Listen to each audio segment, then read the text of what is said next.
ಭಾರತದ ಅತಿ ದೊಡ್ಡ ಚರ್ಚ್ ಕೇವಲ 52 ದಿನಗಳಲ್ಲಿ ಕಟ್ಟಲ್ಪಟ್ಟಿತು. ಈ ದೊಡ್ಡ ಅದ್ಭುತ ಕಾರ್ಯವನ್ನು ನೋಡಿ.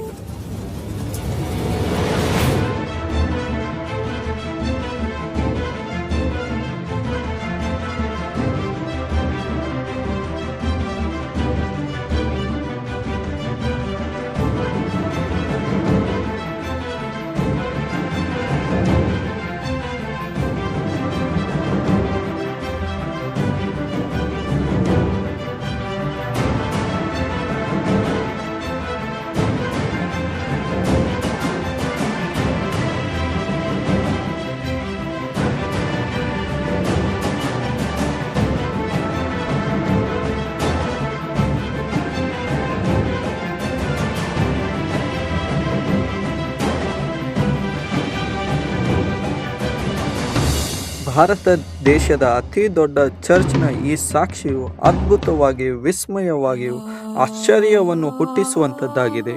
ಈ ಸಾಕ್ಷಿಯು ನಮ್ಮ ನಂಬಿಕೆಯನ್ನು, ಭರವಸೆಯನ್ನು ಇನ್ನೂ ಹೆಚ್ಚಾಗಿ ಆಗುವಂತೆ ಮಾಡುತ್ತದೆ. ನೀವು ಈ ಸಾಕ್ಷಿಯನ್ನು ಕೊನೆಯವರೆಗೂ ಕೇಳಿದರೆ ಖಂಡಿತವಾಗಿಯೂ ನಿಮ್ಮ ಜೀವಿತದಲ್ಲಿ ನಿಮ್ಮ ಆಶೀರ್ವಾದವು ಎಲ್ಲಿ ನಿಂತು ಹೋಗಿದೆಯೋ ಅದು ನಿಮ್ಮನ್ನು ಹುಡುಕಿ ಬರುವಂಥದ್ದಾಗಿದೆ.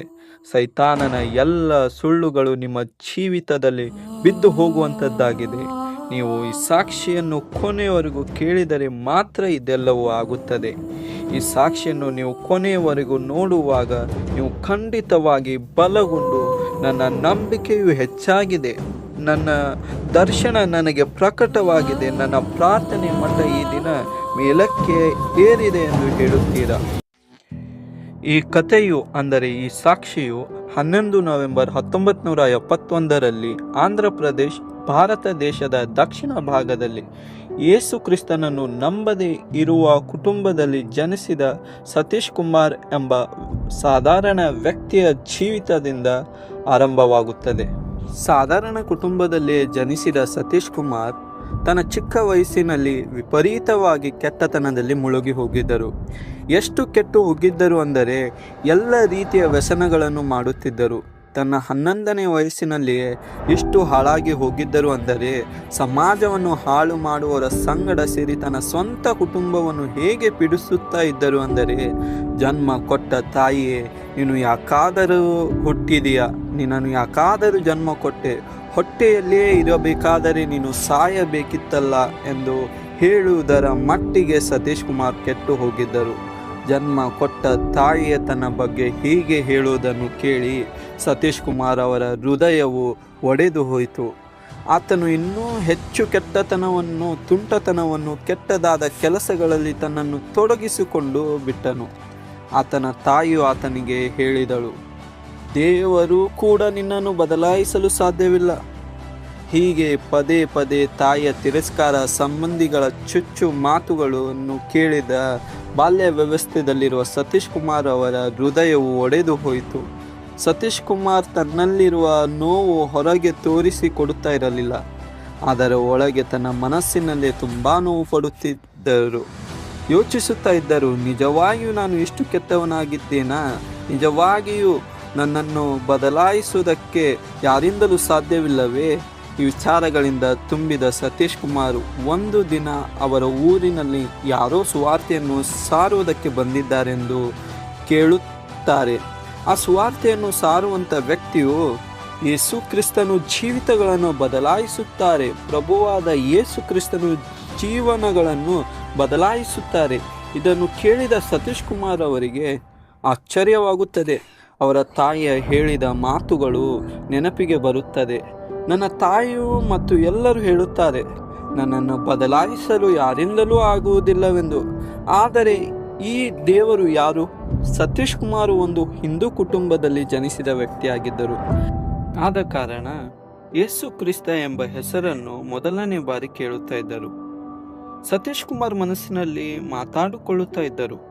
ತನ್ನ ತಾಯಿಯು ಹೇಳುತ್ತಾ ಇದ್ದಳು, ಯಾವ ದೇವರು ನನ್ನನ್ನು ಬದಲಾಯಿಸಲು ಸಾಧ್ಯವಿಲ್ಲವೆಂದು.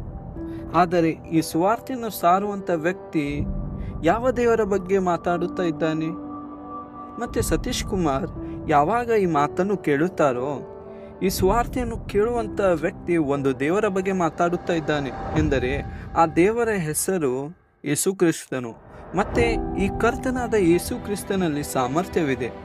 ಆತನು ಜೀವಿತವನ್ನು ಬದಲಾಯಿಸಬಲ್ಲನು ಎಂದು ಯಾವಾಗ ಈ ವಿಷಯವನ್ನು ಸತೀಶ್ ಕುಮಾರ್ ಅವರು ಕೇಳುತ್ತಾರೆ, ಆಗ ತನ್ನ ಮೊಣಕಾಲೂರಿ ಮೊದಲನೆಯ ಬಾರಿ ಪ್ರಾರ್ಥಿಸಿ ಯೇಸು ಕ್ರಿಸ್ತನೊಂದಿಗೆ ಮಾತಾಡುತ್ತಾರೆ. ಕರ್ತನಾದ ಯೇಸು ಕ್ರಿಸ್ತನೇ, ನೀನು ನಿಜವಾಗಿಯೂ ಜೀವಿತಗಳನ್ನು ಬದಲಾಯಿಸುವುದಾದರೆ, ನಿಜವಾಗಿಯೂ ನೀನು ಜೀವನಗಳನ್ನು ಸಂಪೂರ್ಣವಾಗಿ ಬದಲಾಯಿಸುವುದಾದರೆ, ಈ ದಿನವೇ ಈ ಕ್ಷಣವೇ ನನ್ನನ್ನು ಸಂಪೂರ್ಣವಾಗಿ ಬದಲಾಯಿಸು. ಏಕೆಂದರೆ ನನ್ನ ಸಂಬಂಧಿಗಳು ಹಾಗೂ ನನ್ನ ತಾಯಿ ಜನರು, ಊರಿನ ಜನರು ನನಗೆ ಹೇಳುತ್ತಾರೆ, ಸತೀಶ್ ಕುಮಾರ್ ಎಂದಿಗೂ ಬದಲಾಗುವುದಕ್ಕೆ, ಒಳ್ಳೆಯವನಾಗುವುದಕ್ಕೆ ಸಾಧ್ಯವಿಲ್ಲ. ಈತನು ನಮ್ಮ ಕುಟುಂಬಕ್ಕೆ, ಈ ಸಮಾಜಕ್ಕೆ ಭಾರವಾಗಿದ್ದಾನೆಂದು. ಕರ್ತನಾದ ಯೇಸು ಕ್ರಿಸ್ತನೇ, ನೀನು ನನ್ನನ್ನು ಬದಲಾಯಿಸಬಲ್ಲೆಯಾ? ನೀನು ನನ್ನನ್ನು ಬದಲಾಯಿಸುವ ಬಲ್ಲವನಾದರೆ ಈ ಕ್ಷಣವೇ ನನ್ನನ್ನು ಬದಲಾಯಿಸು. ಏಕೆಂದರೆ ಜನರು ಹೇಳುತ್ತಾ ಇದ್ದಾರೆ, ಸತೀಶ್ ಕುಮಾರ್ ಯಾವತ್ತೂ ಬದಲಾಗುವುದಿಲ್ಲ ಎಂದು. ಅವರು ತಿಳಿದುಕೊಳ್ಳಲಿ ನೀನೇ ನಿಜವಾದ ದೇವರೆಂದು. ನೀನು ನನ್ನನ್ನು ಬದಲಾಯಿಸುವುದಾದರೆ, ನನ್ನ ತಾಯಿ, ನನ್ನ ಜನ, ನನ್ನ ಸಂಬಂಧಿಕರು ಹೇಳುತ್ತಾರೆ, ಕರ್ತನಾದ ಯೇಸು ಕ್ರಿಸ್ತನೇ ನಿಜವಾದ ದೇವರೆಂದು ತಿಳಿದುಕೊಳ್ಳುತ್ತಾರೆ. ಹೀಗೆ ಸತೀಶ್ ಕುಮಾರ್ ಪ್ರಾರ್ಥಿಸುತ್ತಾರೆ. ಹೀಗೆ ಪ್ರಾರ್ಥಿಸಿದ ಸತೀಶ್ ಕುಮಾರ್ ಅವರ ಜೀವನ ಸಂಪೂರ್ಣವಾಗಿ ಬದಲಾಯಿತು. ಇವಾಗ ನೀವು ಹೇಳಬಹುದು, ನಾವು ಹೇಗೆ ನಂಬಿ ಬಿಡೋಣ ಅಂತ. ಹಾಗಾದರೆ ಕೇಳಿ, ಹೇಗೆ ಸತೀಶ್ ಕುಮಾರ್ ಅವರ ಜೀವನ ಆ ಒಂದು ಒಪ್ಪಿಸಿಕೊಟ್ಟ ಪ್ರಾರ್ಥನೆಯಿಂದ ಹೇಗೆ ಬದಲಾಯಿತು ಎಂದು. ಆ ಪ್ರಾರ್ಥನೆಯಿಂದ ಸತೀಶ್ ಕುಮಾರ್ ಜೀವಿತದಲ್ಲಿ ಏನೇನೋ ಆಯಿತು, ಅದೇ ಸಾಕ್ಷಿಯಾಗಿದೆ. ಕರ್ತನಾದ ಯೇಸು ಕ್ರಿಸ್ತನು ಅವರ ಪ್ರಾರ್ಥನೆಯನ್ನು ಕೇಳಿದ್ದಾರೆ ಎಂದು ಸತೀಶ್ ಕುಮಾರನಿಗೆ ಒಂದು ಅನುಭವವಾಯಿತು. ಯೇಸು ಕ್ರಿಸ್ತನು ಎಂಥ ದೇವರೆಂದರೆ, ಚಿಕ್ಕ ಗುಡಿಸಲಲ್ಲಿ ಪ್ರಾರ್ಥನೆ ಮಾಡುವಾಗ ಆ ಹುಡುಗನನ್ನು ನೋಡಿ ಆತನ ಹತ್ತಿರಕ್ಕೆ ಬರುವವನಾಗಿದ್ದಾನೆ. ಆತನ ಜೀವಿತವನ್ನು ಬದಲಾಯಿಸಲು, ಹಾಗಾದರೆ ಅದು ಯಾರೇ ಆಗಿರಲಿ, ಕಡು ಬಡತನದಲ್ಲಿ ಇರುವ ಬಡವನಾಗಲಿ ಶ್ರೀಮಂತನಾಗಲಿ, ಎಲ್ಲರಿಗೋಸ್ಕರನು ಯೇಸು ಕ್ರಿಸ್ತನು ಬರುವವನಾಗಿದ್ದಾನೆ. ಯಾರು ಆತನನ್ನು ಕರೆಯುತ್ತಾರೋ ಕರ್ತನಾದ ಯೇಸು ಕ್ರಿಸ್ತನು ಆತನ ಬಳಿಗೆ ಬರುತ್ತಾನೆ.